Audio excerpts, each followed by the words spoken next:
যাচ্ছি। আমরা আমি একটা ছোট বক্তব্য রাখছি।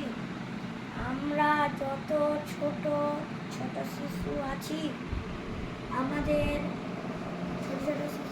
আমাদের একটি বিষয়ে খুবই সচেতন থাকা দরকার।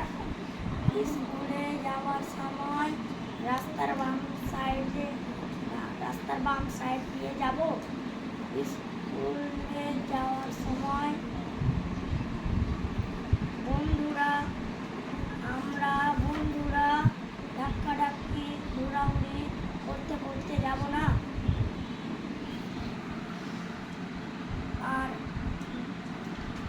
এবং কোনো অচেনা ব্যক্তি ডাকলে বা কোনো কিছু লোক দেখালে তাদের ফাঁদে পা দেব না। সালাম দাও। আসসালামু আলাইকুম।